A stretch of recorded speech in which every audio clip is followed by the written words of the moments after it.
Well, hi guys, it's that time. It's our Bible teaching snippet of the day. We're still in our little series where Jesus cast out and forces out an unclean demonic spirit off of either a teenage boy or just a young man. The father indicates that it had been with him since he was a little child. And I want to throw something in real quick. Did you notice Jesus actually asked the question, how long has this spirit been with him? That's a clue for us that was one of the reasons the disciples could not just command it to go and it leave. What I have found just in my experience, and guys, I'm not saying I know everything. I'm sharing with you experiences so that when you experience something like this, you'll be prepared. That's the whole idea behind me teaching you things. I have found in my experience of dealing with unclean spirits, the longer that a spirit has been on a person, the more stubborn they are and they don't want to leave. I had this one lady, I'm going to tell you a story today.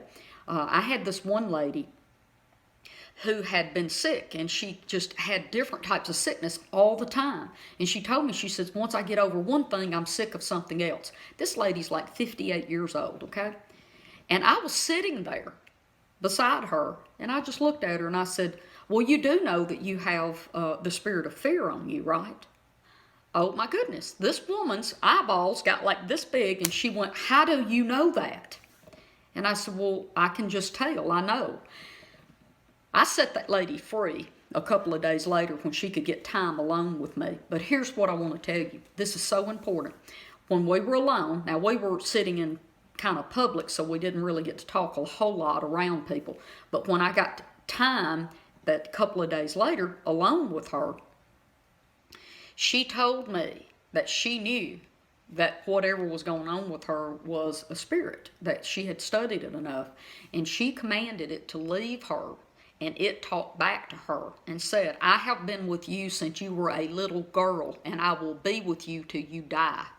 She told me that when it talked back to her that way, she has never, ever said anything to it, but her sicknesses just keep popping up all over her body, and she cannot get healthy and well.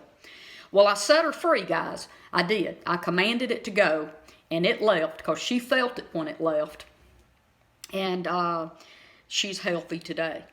Now, with that said, I think in Scripture, when Jesus, there's an account of Jesus trying to get the demons, and they called themselves legions, to leave. Jesus had to command those unclean spirits 2 different times. He was casting it out, and it wasn't leaving, and that's when he asked, what is your name? And that's when he told Jesus they were called legions, and it was because there was many spirits in him. And legion in the Roman Empire was anywhere from 2,000 to 5,000 men. So legion, he was letting Jesus know there was a lot of them. And here in this account, Jesus asked a question to the Father, how long has the spirit been here? And I'm telling you, when there's more than one, and they've been there a long time, one or many, they want to fight with you and do not want to go. That's why the boy fell out, and it made him drop to the ground as if he was dead, because it came out with so much force because it didn't want to go out and leave him. Okay, now today is going. Okay, so here we go, you guys. This is going to be, I hope you have your seatbelt on, because I'm fixing to rock some boats today. Not that I hadn't already with the first few scriptures, because everything that I've talked about has been taught completely different than what I've heard it taught. And I'm just going to go ahead and go in for the kill today, because this is going to mess some people up. I'm going to go over to Mark chapter 9, verse 29. And this is the verse. It says, and Jesus says, that kind of spirit can only be forced out by prayer. Now, that was in the Expanded Bible. In the Amplified Classic, it says, and this is the Mark 9:29 as well, and Jesus replied to them, this kind cannot be driven out by anything but prayer and fasting. I'm going to read you one more scripture. Now I'm going to flip over to Matthew 17, verses 19 and 21. Let me see. No, I want to go down to 21. All I'm reading is this one verse, verse 21 in Matthew 17. But this kind is not cast out, but by prayer and fasting.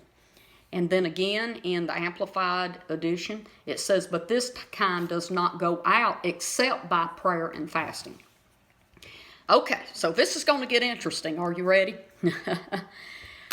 I want to tell you, and I've written an extensive article on this because I've already told you I've read all of these accounts in 30 different versions of the Bible and 4 versions of the Greek translations. So the translations were taken directly from Greek manuscripts and translated. So they're not English or any of that. They were direct translations from Greek manuscripts. So here we go. I'm going to tell you this. This kind comes out by prayer and fasting. That statement, it's a very, very strong possibility that Jesus never said that. Okay, I'm just going to let that sink in a minute. Now, why would I say that? Now, I'm reading part of my article that I wrote because I want to be able to strategically cover this. Number 1, Luke's gospel does not record any of that entire statement. None of it. Number 2, the statement is not found in the earliest manuscripts of Matthew. It was added in a later period, the 5th century, as a way to help explain how to get rid of evil spirits. So it was added to Matthew. Number 3, Mark's gospel did include the statement, this kind cannot be driven out by anything but prayer. But the words and fasting were later added after they were found in a manuscript fragment in the 3rd century.